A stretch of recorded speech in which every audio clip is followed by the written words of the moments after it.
अस्सलाम स्टूडेंट्स, आज का हमारा टॉपिक है राइबोसोम्स। राइबोसोम्स हमने पढ़ा कि सेल में हम डिफरेंट सेल का इंटरनल स्ट्रक्चर स्टडी कर रहे हैं, तो उसमें हम डिफरेंट ऑर्गेनेलिज कवर रहे हैं। अब राइबोसोम्स जो है इनको कुछ बुक्स में लिखा जाता है, ऑर्गेनेलिज में काउंट किया जाता है, लेकिन कुछ बुक्स में इनको ऑर्गेनेलिज में काउंट नहीं किया जाता है। क्यों? क्योंकि ऑर्गेनेली हम उन डिस्क्रीट स्ट्रक्चर्स को बोलते हैं जिनके बाहर कोई मेम्ब्रेन प्रेजेंट होती है, लेकिन राइबोसोम जो है वो नॉन मेम्ब्रेनस पार्ट है। तो इसलिए हम ऑर्गेनेली अगर कहते भी हैं तो हम ये कहते हैं कि इसके बाहर कोई मेम्ब्रेन प्रेजेंट नहीं होते, छोटे छोटे ग्रेन्यूल्स प्रेजेंट होते हैं और ये लाइट माइक्रोस्कोप से नजर भी नहीं आते, ये आपको इलेक्ट्रॉन माइक्रोस्कोप से नजर आते हैं।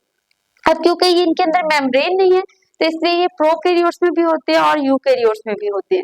क्योंकि प्रोकैरियोट्स में हमने कहा था मेम्ब्रेन बाउंडेड ऑर्गेनेलिज नहीं होती, तो इसकी तो मेम्ब्रेन है ही नहीं, इसलिए ये दोनों में एग्जिस्ट करते हैं, प्रोकैरियोट्स में भी और यूकैरियोट्स में। लेकिन साइज का डिफरेंस है, जो प्रोकैरियोट्स में राइबोसोम्स होते हैं उनका साइज स्मॉलर होता है, वो 70s होते हैं, और जो आपके पास यूकैरियोट्स होते हैं उनका साइज जो है वो लार्जर होता है, और वो आपके पास 80s में आ जाते हैं।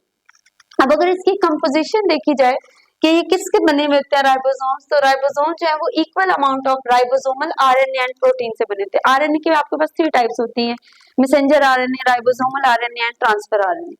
उसमें जो राइबोसोमल आरएनए है उसका फंक्शन होता है राइबोसोम्स को बनाना, और राइबोसोम्स में राइबोसोमल आरएनए और प्रोटीन्स जो है वो इक्वल अमाउंट में प्रेजेंट होती है और वो मिलकर राइबोसोम का स्ट्रक्चर बनाती है। और प्रेजेंट ये सेल में कहाँ पे होते हैं? ये सेल में 2 जगह पे प्रेजेंट होते हैं। प्रोकैरियोट्स में तो ये साइटोप्लाज्म ही होंगे, क्योंकि प्रोकैरियोट में तो और कोई ऑर्गेनेली है ही नहीं, तो ये डिस्पर्स्ड फॉर्म में होते हैं। लेकिन यूकैरियोट्स में ये आपको 2 जगह पे मिलेंगे, ये साइटोप्लाज्म के अंदर स्प्रेड फॉर्म में भी होंगे। फॉर एग्जाम्पल ये आपका सेल है, ये न्यूक्लियस है, तो इससे साइटोप्लाज्म में ये डिस्पर्स्ड फॉर्म में भी होते हैं।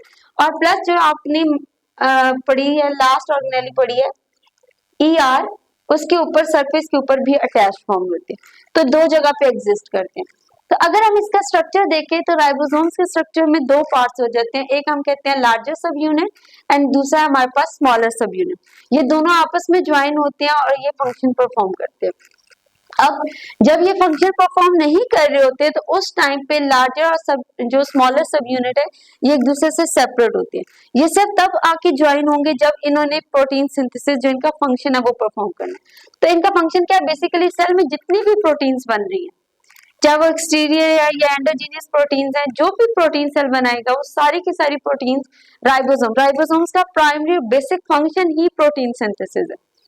तो प्रोटीन सिंथेसिस है, और जब भी प्रोटीन सिंथेसिस करवानी होगी लार्जर सब यूनिट स्मॉलर सब यूनिट के साथ आके अटैच होगा, और वो जो मैसेंजर आरएनए आएगा वो यहाँ पे आते हैं और वो राइबोसोम जो है उसको रीड करते हैं 5 प्राइम टू 3 प्राइम डायरेक्शन में, और उसके ऊपर जो कोड होता है उसको रीड करते जाता है और राइबोसोम्स के अकॉर्डिंग अमाइनो एसिड्स को ज्वाइन करते जाता है और वो एक पूरी पॉलीपेप्टाइड बन जाती है और वो प्रोटीन की फॉर्म में आ जाती है।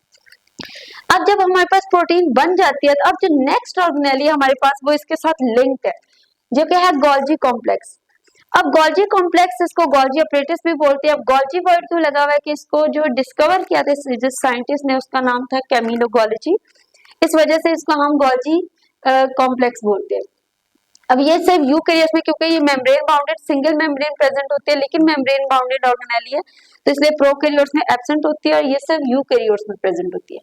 अगर इसका स्ट्रक्चर देखें तो ये इसी तरह बिल्कुल जिस तरह आपने एंडोप्लाज्मिक रेटिकुलम पढ़ा था कि उसमें फ्लैटेंड जो है वो मेम्ब्रेन प्रेजेंट होती है, नेटवर्क ऑफ, इसी तरह कलेक्शन ऑफ फ्लैटेंड सैक्स यहाँ पे प्रेजेंट होते हैं जिसको हम कहते हैं सिस्टर्नी, और सिस्टर्नी एक दूसरे के ऊपर क्या होते हैं? अरेंज हुए होते हैं। अब ये जो अरेंजमेंट होती है वो इस तरह होती है कि ये जो है वो आउटर सरफेस होती है, ये इसकी कन्वेक्स सरफेस होती है जिसको हम कहते हैं सिस फेस, और ये जो आपकी इनर सरफेस जहाँ पे आप एंड हो रहा है ये इनर, इसको कनकेव कहते हैं और इसका नाम क्या है? Trans face. Cis face Golgi complex की वो सरफेस होती है जहाँ पे क्या होते हैं? न्यू वेसिकल एंटरोडी होते हैं गोल्जी कॉम्प्लेक्स में, और ट्रांसफेस वो पार्ट होता है गोल्जी कॉम्प्लेक्स का जहाँ से वेसिकल्स जो है वो फंक्शन के बाद रिलीज हो रहे होते हैं। अब जो है वो गोल्जी कॉम्प्लेक्स का फंक्शन क्या है? तो इसका बेसिक फंक्शन ये है कि ये मॉडिफिकेशन करता है या प्रोसेसिंग करता है प्रोटीन्स की। फॉर एग्जांपल आपके राइबोसोम्स ने एक प्रोटीन बना दी, अब वो प्रोटीन जो है वो किस स्ट्रक्चर में फोल्ड होगी, उसका कैसा स्ट्रक्चर है, उसका फंक्शन क्या है, वो जो सॉर्टिंग है या वो जो आपको कि उसका फंक्शन जो स्पेसिफाई करना है वो किसने करना है? गोल्जी कॉम्प्लेक्स ने।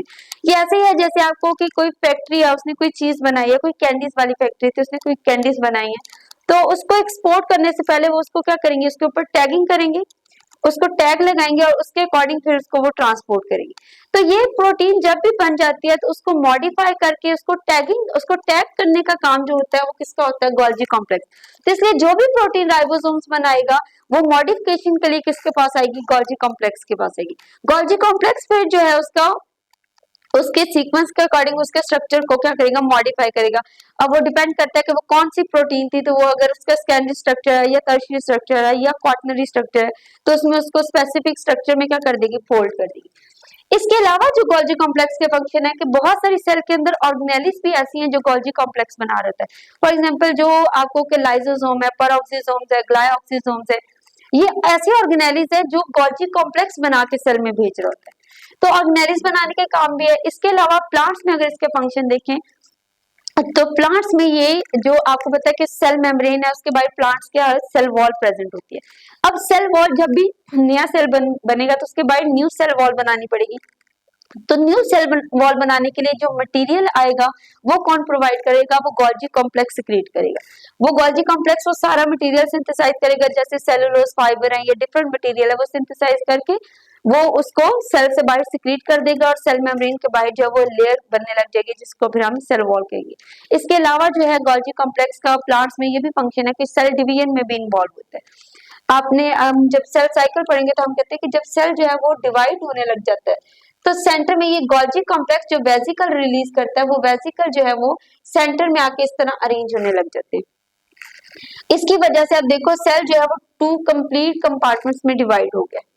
तो ये जो सेंटर में डिस्क बनती है इसका हम क्या कहते हैं, फ्रेगमोप्लास्ट। तो ये फ्रेगमोप्लास्ट की वजह से सेल जो है वो 2 कंप्लीट है उसमें डिवाइड हो जाता है। तो सेल की डिवीजन में भी जो गोल्जी कॉम्प्लेक्स है वो प्लांट्स में इन्वॉल्व होते हैं।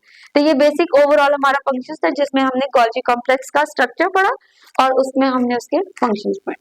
ओके स्टूडेंट्स, अल्लाह हाफिज।